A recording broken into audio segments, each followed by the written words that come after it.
बेचने वाला पूरा भारत बेच रहा है। इसी काम में हासिल उसे महारत बेच रहा है। सच बोल रहा हूं कि नहीं बोल रहा हूं? सच बोल रहा हूं कि नहीं बोल रहा हूं? गैस सिलेंडर की कीमत भी 1000 के पार। कहां सोया है चौकीदार, कहां सोया है चौकीदार। दुआ करिए, मेरी आवाज में इतनी ताकत आए कि मेरे सामने प्रधानमंत्री जी बैठे हों और मैं पार्लियामेंट में खड़ा होकर उनसे सवाल करूं। जो हर जालिम से टकराएगी वो आंधी बनाऊंगा। नए अंग्रेज आए हैं, नया गांधी बनाऊंगा। अब तैयार रहना पैदल बुरा हालों कि रेल बिक गई, तेल बिक गया, बिका हवाई अड्डा। सब कुछ बिकता देख के खुश हैं अपने जेपी नड्डा। मैं तो ये अच्छे दिनों को देख करके शायर हूं तो हर जगह जाके ये 4 मिसरे पढ़ता रहता हूं कि मोहब्बत भाईचारे के दीवाने दिन ही लौटा दो। मैं सीधे उन्हीं से कह रहा हूं कि मोहब्बत भाईचारे के दीवाने दिन ही लौटा दो। वो सस्ती दाल सब्जी के सुहाने दिन ही लौटा दो। ये अच्छे दिन तो अंबानी अडानी को मुबारक हो। हमें ऐसा करो साहिब पुराने दिन ही लौटा दो। हमें ऐसा करो साहिब पुराने दिन ही लौटा दो। जिस गुजरात के विकास का ढिंढोरा पूरे देश में पीटा गया, उस गुजरात के विकास का सच जानना है तो मुझे सुनो आप। ये वो गुजरात है जहां सड़कों की हालत ऐसी है कि सड़क में गड्ढे या गड्ढे में सड़क है, आप अंदाजा ही नहीं लगा सकते। ये है गुजरात के विकास का सच। यहां हिलाने पे पुल टूट जाता है। ये है गुजरात के विकास का सच। मोदी जी ट्रेन को हरी झंडी दिखा के रवाना करते हैं, ट्रेन आगे बढ़ती है, भैंस से टकराती है, भैंस नहीं मरती, ट्रेन का इंजन टूट जाता है। यह है गुजरात के विकास का सच। यहाँ के मंत्री सड़क बनवाते हैं, उद्घाटन करते हैं, सड़क पर नारियल फोड़ते हैं, असलम भाई तो नारियल नहीं टूटता, सड़क टूट जाती है। यह है गुजरात के विकास का सच। मैं मीडिया के साथियों से भी कहूंगा और नौजवान साथियों खासतौर से आपसे कहूंगा कि गुजरात में भारतीय जनता पार्टी सिर्फ टीवी चैनल पर चुनाव जीत रही है, जमीन पर कांग्रेस यहां सरकार बनाने जा रही है। वक्त की पाबंदियां हैं। मैं जानता हूं आप शायरी भी सुनना चाहते हैं, नहीं सुनाऊंगा तो आप नाराज हो जाएंगे। मैं तो शायर हूं, सांसद बाद में हूं, पहले शायर हूं। तो मैं तो चारों तरफ जा करके हमेशा महंगाई देखता हूं, माओं को अपने घरों में रसोई में आटा चावल दूध दही खरीदने के लिए परेशान देखता हूं तो मैं तो पूछ लेता हूं उनसे कि कहां सोया है चौकीदार, कहां सोया है चौकीदार। गैस सिलेंडर की कीमत भी 1000 के पार। कहां सोया है चौकीदार, कहां सोया है चौकीदार। कि चाय बेचने वाला, देखिए मैं शायर हूं तो मुझे छूट है, मैं कह सकता हूं, मुझे हक है। मैं तो सोच रहा हूं मैं किसी दिन संसद में भी खड़ा होकर ये नज्म उनको जरूर सुनाऊंगा कि चाय बेचने वाला पूरा भारत बेच रहा है। सच बोल रहा हूं कि नहीं बोल रहा हूं? सच बोल रहा हूं कि नहीं बोल रहा हूं?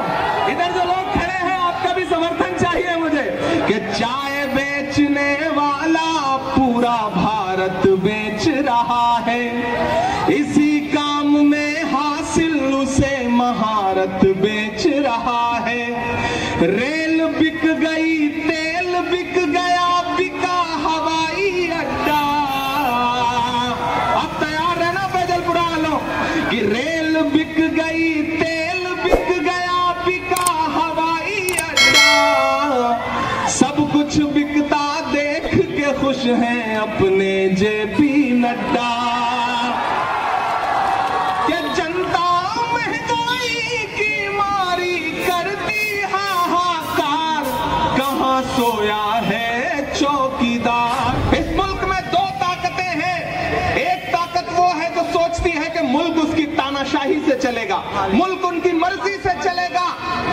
लेकिन एक तरफ वो ताकतें खड़ी हैं जो ये कह रही हैं कि मुल्क डॉक्टर बाबा साहब भीमराव अंबेडकर के संविधान से चलेगा, जो ये कह रहे हैं कि मुल्क महात्मा गांधी के विचारों से चलेगा, मौलाना आजाद के सपनों से चलेगा, ये मुल्क पंडित जवाहरलाल नेहरू के ख्वाबों से चलेगा। और उसी मिशन को लेकर के, उसी ताकत को लेकर के, नफरत के खात्मे के लिए एक शख्स है जो पिछले 83 दिन से हर रोज 25 किलोमीटर पैदल चल रहा है कन्याकुमारी से कश्मीर तक, जिसका नारा क्या है कि नफरत छोड़ो भारत जोड़ो। एक तरफ जब हुकूमतों में बैठे हुए लोग पूरे मुल्क में नफरत फैलाने में लगे हैं, ऐसे वक्त में एक अकेला नेता इस देश में जो सीना ठोक के कह रहा है कि मैं आरएसएस की नफरत की राजनीति के खिलाफ खड़ा हूं।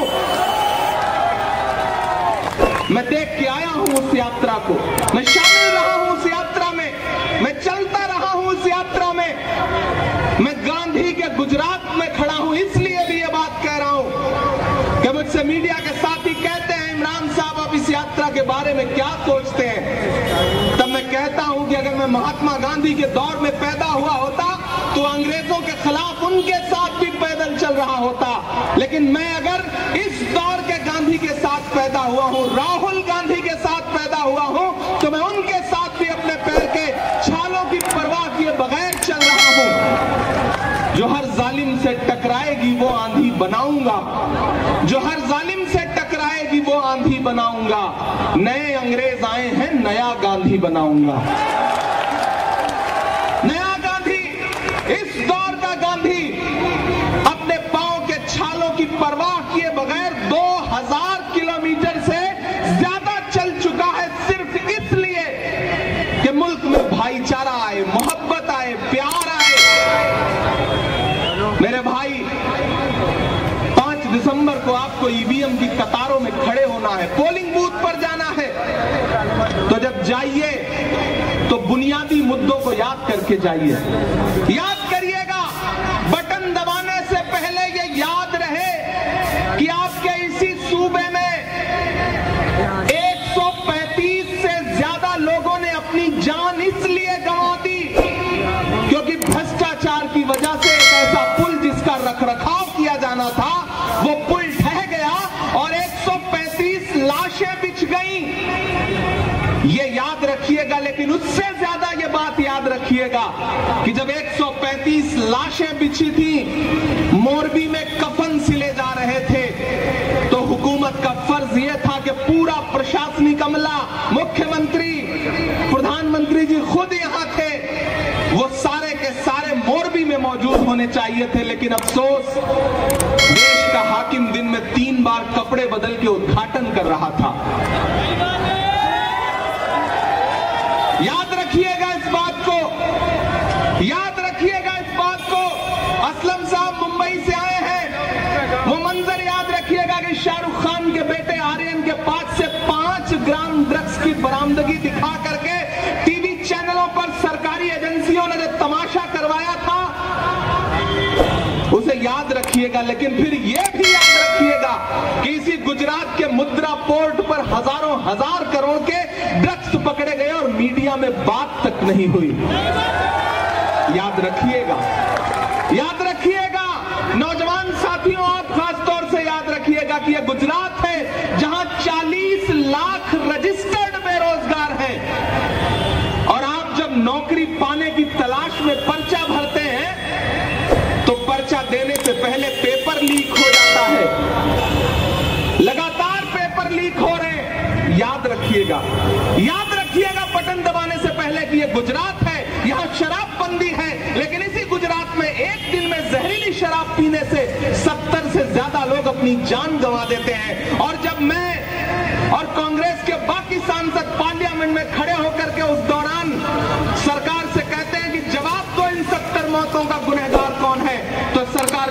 हम इस पर बात नहीं करेंगे। याद रखिएगा, जरूर याद रखिएगा, वो आपको भटकाने की कोशिश करेंगे। वो उनका एक मुख्यमंत्री आएगा, वो कहेगा कि राहुल गांधी की दाढ़ी तो सद्दाम हुसैन से मिलती है। वो आपको भटकाने की कोशिश करेगा, लेकिन जब उन्हें कहे तो पलट के आप उन्हीं से कह दीजिएगा कि भैया आप भी आईना देख लो, आपकी शक्ल भी मोदी जी के दोस्त नवाज शरीफ के जैसी लगती है। उन्हें कह दीजिएगा, मुद्दों पे डटे रहिएगा, पूछिएगा कि महंगाई कैसे बढ़ गई।